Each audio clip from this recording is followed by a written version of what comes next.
Mesdames et messieurs, bonsoir, bienvenue dans ce flash de l'actualité sur Tounesnet TV. Le président de Nidé Tounes, Béji Caïd Sebsi, appelle à trouver rapidement une issue à la crise actuelle. Mohamed Bennour déclare que Takatel demeure attaché à la formation d'un gouvernement non partisan. Report de la réunion entre les dirigeants des partis de la Troïka et les représentants des organisations parrainant le dialogue national au mardi 3 septembre. Les rappeurs tunisiens Oueld El 15 et Clay Bibidji viennent d'être condamnés à 1 an et 9 mois de prison. À l'international, le ministre français de l'Intérieur, Manuel Valls, a souligné que Paris, qui s'est engagé sans réserve aux côtés des États-Unis pour sanctionner Damas. La coalition nationale syrienne, CNS Opposition, a exhorté le Congrès américain à approuver les projets d'action militaire et réclamer de nouvelles armes pour affronter les forces d'Assad. Réunis au Caire dimanche, les ministres des Affaires ont appelé les Nations Unies à prendre des mesures pour sanctionner la Syrie. Le président de Nidé Tounes, Béji Caïd Sebsi, a appelé ce lundi 2 septembre à trouver rapidement une issue à la crise actuelle, à l'issue de sa rencontre avec le porte-parole du Front populaire, Hamal Hamami. Selon Béji Caïd Sebsi, la situation politique et économique du pays ne permet pas de prendre davantage de temps pour trouver une solution. Et Takatel demeure attaché à la formation d'un gouvernement non partisan dirigé par une personnalité nationale indépendante politiquement, a souligné lundi le porte-parole du parti Mohamed Bennour. Celui-ci a insisté sur le fait que Takatel n'a pas changé et ne changera pas de position quelques jours après avoir assuré que la Troïka est au stade terminal de son existence.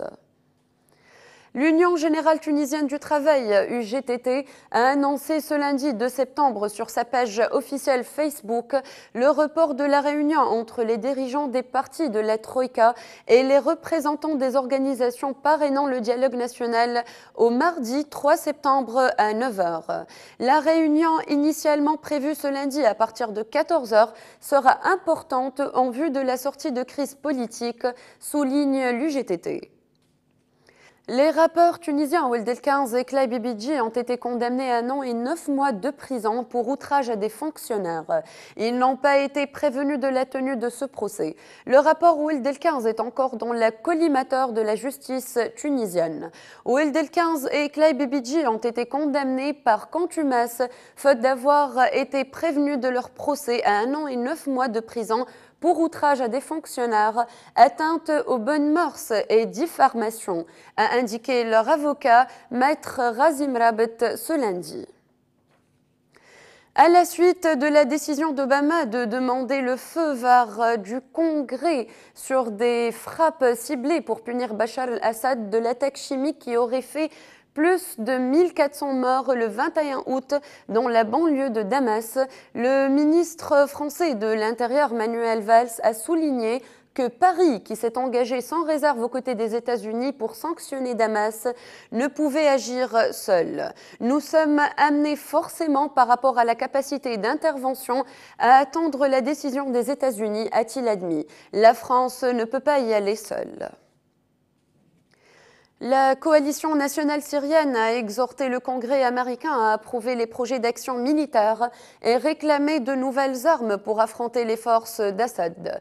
En Israël, le Premier ministre Benjamin Netanyahou a souligné la capacité d'Israël à affronter seul ses ennemis après la décision surprise d'Obama de retarder l'intervention armée contre le régime syrien.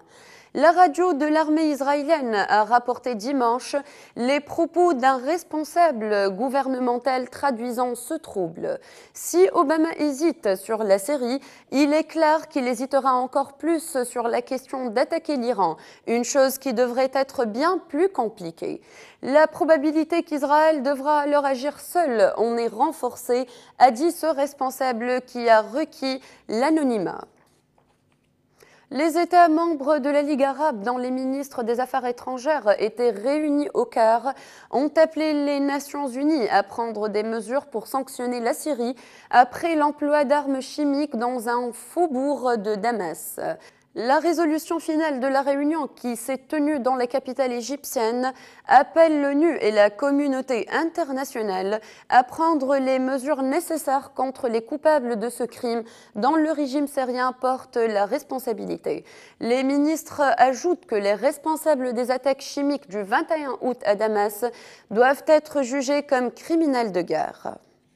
Pour clore ce flash, cette information selon laquelle les insectes nuisibles se rapprochent des pôles. Des scientifiques basés en Grande-Bretagne expliquent dans la revue Nature Climate Change dimanche avoir suivi 612 espèces d'insectes nuisibles dans le monde entier. Ils ont établi que leur aire de répartition se décalait vers les pôles au rythme d'un peu plus de 26 km par décennie depuis les années 1960. Elle occupe désormais de vastes régions où elle n'était pas présente jusqu'alors. C'est la fin de ce flash. Merci pour votre attention et bonne fin de soirée.